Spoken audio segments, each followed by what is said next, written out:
அருமை அருமை செல்லம்மா, அருமை. யாம் அன்றைக்கு எழுதிய சிந்தும் நதி இசை நீலே இளம் கேரள பெண்களுடன் தொழிகள் ஒட்டி விளையாடி வருவோம் என்று யாவென்று பாடிய பாடலை இன்றைக்கும் இந்த மண்ணுலகில் சாகாவரம் பெற்று பாடுகிறார்கள் என்று சொன்னால் என் பாட்டுக்குத்தான் எவ்வளவு வலிமை, நான் எழுதிய எழுத்துக்குத்தான் எவ்வளவு சாகாவரம் பெற்றிருக்கிறது என்று எண்ணுகின்ற போது பூரிப்பாக இருக்கிறது செல்லம்மா, பூரிப்பாக இருக்கிறது.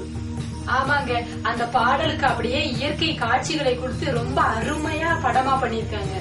இதை பார்க்கின்ற போது இன்றைக்கும் எம் பாடல் சாகாவரம் பெற்று இந்த பாரத திருநாட்டிலே பாடிக்கொண்டிருக்கிறார்கள் என்று எண்ணுகின்ற போது மனம் மிகுந்த மகிழ்ச்சி அடைகிறது செல்லம்மா, மிகுந்த மகிழ்ச்சி அடைகிறது. இந்த படத்தில் பாடியதும் இந்த படத்தில் நடித்ததும் யாராக இருக்கும் செல்லம்மா? இவ்வளவு அற்புதமாக நடித்திருக்காரு இந்த படத்துல. அவர் யாரு பாரு? நடிகர் திலகம் சிவாஜி கணேசன்மா. நடிகர் திலகம் சிவாஜி கணேசனா? உண்மையிலே யார் அவருக்கு நடிகர் திலகம் என்று பெயர் வைத்தார்களோ தெரியவில்லை. நன்றாக நடித்திருக்கிறார். நான் எப்படி பாடுவேனோ, நான் எப்படி இருப்பேனோ, நான் எப்படி செய்கை செய்வேனோ அதை போலவே அற்புதமாக என்னை பார்க்காமல் பேசை கேட்காமல் பாடி நடித்திருக்கிறார் என்று சொன்னால் அவர் நடிகர் திலகம்தான். அப்படி அற்புதமாக நடித்திருக்கிறார். இன்னும் வேறு ஏதாவது படங்கள் இருக்கிறாரா?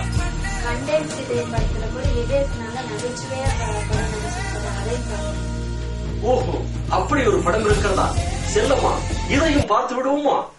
ஜாதியில் கீழோர் மேலோர் இல்லை, கேளடா மானிட ஜாதியில் கீழோர் மேலோர் இல்லை, ஏழைகள் யாரும் இல்லை. ஓட்ட சைக்கிள் மூட்டையோட எஸ்கேப்பா? மூட்டையை பிடிச்சு பாரியா? கரன்சி அடப்பாவி, பாரதியார் கையில கவிதை இருந்துச்சு, உன் கையில கரன்சி. ஃபாதர் டிவியை கிராண்ட் ஃபாதர் டிவி ஆக்குறேன்னு சொல்லிட்டு அக்கௌண்ட் செக்ஷனே அள்ளிக்கிட்டு போறியாடா? உனக்கு வேஷம் போடுறதுக்கு பாரதியார் வேஷம் தான் கிடைச்சதா? டிவி ஸ்டேஷன்ல இந்த ட்ரெஸ் தான் இருந்தது, போட்டு எஸ்கேப் ஆயிட்டோம். இவ்வளவு சொல்லி வாயை திறக்கிறேன் பாத்தியா? வேணா, அவர் வாயை திறக்க சொல்லாதீங்க, நான் இருக்காரு. அட பாவி, பாரதியாரோட புனிதத்தையே கெடுத்துட்டியடா. ஏனடா மாறிடா? யாரடா பாரதியின் புனிதத்தை கெடுப்பது? யாமா? நீர், சமுதாயம். தமிழை தொட்டிலிட்டு தாளாட்டிய பாரதியின் பெயரை நீங்கள் எப்படியெல்லாம் கெடுக்கிறீர்கள் என்பதை நான் பட்டியலிட்டு காட்டட்டுமா? கேளடா மானிடா.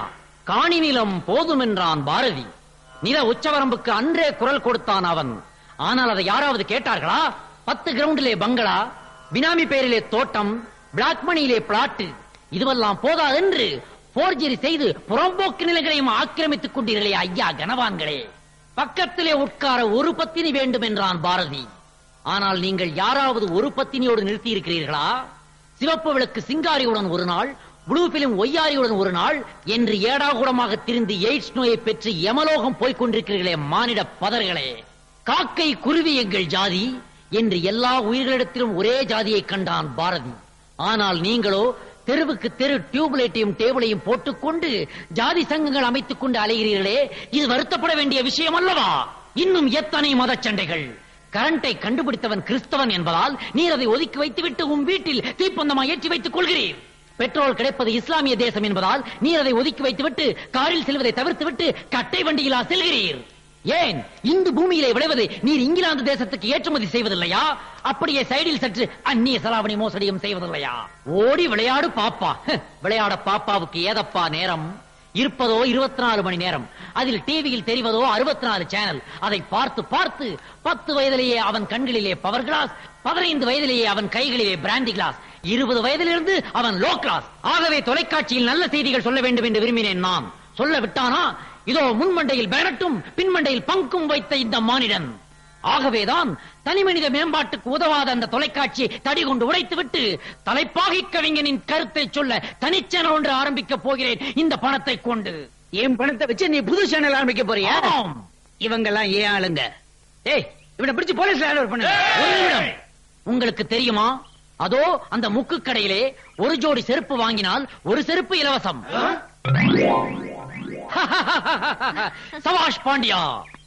ஆம்பளைங்களை ஏமாத்தின மாதிரி எங்களை ஒண்ணு ஏமாத்த முடியாது. செல்லம்மா, நோக்கு விஷயம் தெரியாதா? அதிசயம் ஆனால் உண்மை. பக்கத்து தெரு பால் பூத்துல 1 லிட்டர் எருமை பால் வாங்கினா 4 பசு வெரைட்டி ஃப்ரீயா தரலாம். அப்படியா? பராசக்தி, பார்த்தாயா உன் பாரதத்தை? ஃப்ரீயா கிடைச்சா ப்ளீச்சிங் பவுடரா இருந்தாலும் பொம்பளைங்க வாங்கி மூஞ்சில பூசிக்கிறாங்க. ஆபரேட்ல கிடைச்சா ஆசிடா இருந்தாலும் ஆம்பளைங்க வாங்கி உள்ள விட்டுக்கிறாங்க. செல்லம்மா, இந்த சமூக அவலங்களை போக்க இப்பணத்தை கொண்டு பாரத் டிவி ஒன்றை ஆரம்பிப்போம். வா.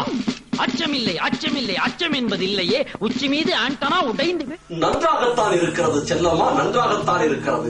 இந்த நடிகன் கூட நகைச்சுவையாக சொல்லுகிறான். இருந்த போதிலும் என்னுடைய கருத்துக்களை சிரிக்க சிரிக்க சொல்லி இருக்கிறான்.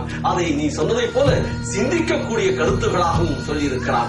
அற்புதமாக இருக்கிறது, அற்புதமாக இருக்கிறது செல்லம்மா, அற்புதமாக இருக்கிறார். நீ என்ன சொல்லுகிறாய் செல்லம்மா? ஆமாங்க, அவர் சொல்ற வசனங்கள்லாம் சிரிக்க வச்சா கூட மக்கள் சிந்திக்கிற அளவுக்கு அமைஞ்சிருக்கு. அற்புதமாக ஒவ்வொரு கருத்தையும் சொல்லுகிறான். சிரிக்கிறார்கள், சிரித்தாலும் அதிலும் கருத்துக்களை வைத்திருக்கிறான் என்று சொல்லுகின்ற அளவுக்கு என்னுடைய புகழை இந்த குட்டி நடிகன் கூட அழகாகத்தான் செய்திருக்கிறான், அற்புதமாகத்தான் செய்திருக்கிறான். இதை கூட நான் பாராட்டுகிறேன் செல்லம்மா, பாராட்டுகிறேன். நாம் பூலோகத்திற்கு வந்தோம்.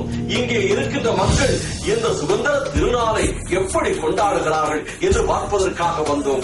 அவர்களோடு சேர்ந்து இந்த மண்ணுலகத்தில் இன்னும் என் பெயரை சொல்லிக் கொண்டிருக்கிறார்கள், என்னை போல நடித்துக் கொண்டிருக்கிறார்கள், என்னுடைய கொள்கையை பரப்பிக் கொண்டிருக்கிறார்கள், என்னுடைய பாடல்களை பாடிக்கொண்டிருக்கிறார்கள் என்பதை தெரிந்து விட்டோம் செல்லம்மா, தெரிந்து விட்டோம். நாம் மகிழ்ச்சியாக செல்லலாம். வா.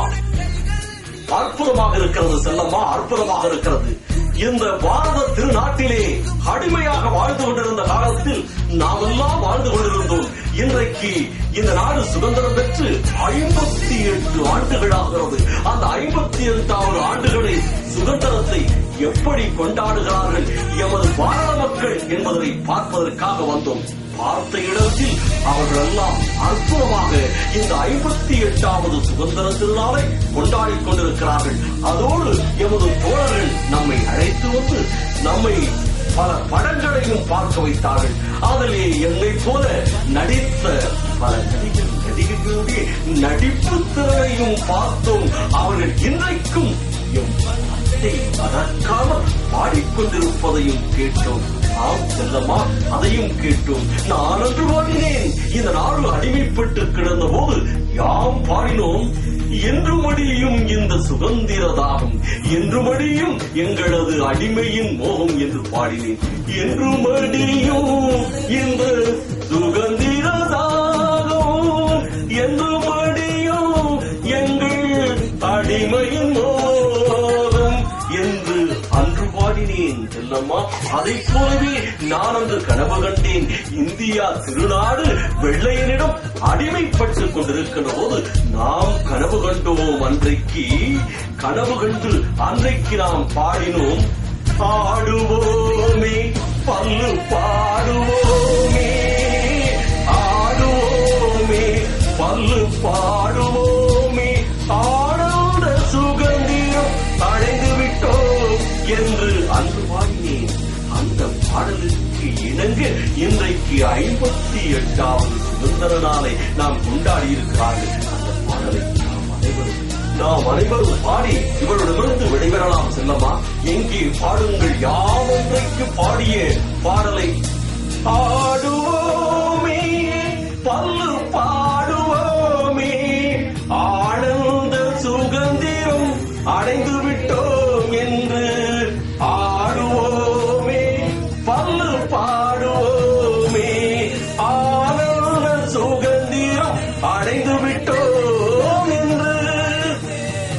செல்லம்மா, நாம் எதை காண வேண்டும் என்று இந்த பாரத திருநாட்டிற்கு வந்தோமோ அதை ஆனந்தமாக கண்டோம். பாரத திருநாட்டிலே வாழுகின்ற மக்கள் எல்லாம் சுகந்திர காற்றை சுவாசித்துக் கொண்டிருக்கிறார்கள். அடிமை என்ற விலங்கை உடைத்தெறிந்து இன்றைக்கு அவர்கள் எல்லாம் ஆனந்தமாக 58வது சுதந்திர நாளை காலமாக கொண்டாடிக் கொண்டிருக்கிறார்கள். அதோடு இங்கு வந்து நமக்கு மாணிக்கம் மல்லிகா தம்பதிகளும் அழைத்து சென்று பல படங்களை காண்பித்தார்கள். அதிலே என்னை போல வேஷமிட்டு நடித்த பல நடிகர்களையும் பார்த்தோம், ரசித்தோம். மன மகிழ்ச்சியோடு அவரிடம் சொல்லி விடைபெறலாம் செல்லமா. ஆமாங்க, உண்மையாலுமே மனசுக்கு ரொம்ப மகிழ்ச்சியா இருக்கு. உங்களை மாதிரியே வேஷம் போட்டு திரையில எவ்வளவு அழகா அற்புதமா நடிச்சிருக்காங்க. இவங்களுக்கு நம்ம நல்லதொரு நன்றியை சொல்லிட்டு விடைபெற்று போனோங்க. மல்லிகா, உங்களுக்கு எங்கள் மனமார்ந்த நன்றி. உங்களது பிள்ளைகளோடு எங்களுக்கு இந்த படங்களை எல்லாம் காண்பித்து இந்த பாரத திருநாடு சுதந்திரமாக இருக்கிறது என்பதை சொல்லாமல் சொன்ன உங்களுக்கு எங்களது நன்றியை தெரிவித்து நாங்கள் உங்களிடமிருந்து விடைபெற்று வருகிறோம். நன்றி ஐயா, நன்றி. தேச தந்தை மகாத்மா காந்தியடிகள் அரசியல் தலைமையேற்று புதியதொரு மார்க்கத்தை காட்டி அருளினார். பண்டித நேரு அவர்கள் சுதந்திரப் படையின் தளபதியானார். ராஜதந்திரி ராஜாஜி அரசியலில் அறிவொளி வீசினார். வைக்கம் வீரர் பெரியார் ஈவேரா தேசியத்தை தீவிரமாக்கினார். அஞ்சா நெஞ்சன் சத்தியமூர்த்தி தம் சொல்லின் வல்லமையால் எதிரிகளை ஆட்சி படைத்தார். ஏழைகளின் நண்பர் காமராஜர் தமிழகத்தின் அரசியல் தலைமை ஏற்றார். சிலம்பு செல்வர் சிவஞானம் செந்தமிழ் வீரம் முழக்கினார். புரட்சி வீரர் ஜீவானந்தம் புயல் போல் சீறி சுதந்திர இந்தியாவின் கவர்னர் ஜெனரல் ராஜா ஒரு வியாபார கப்பலை கடலில் மிதக்க விட்டார்.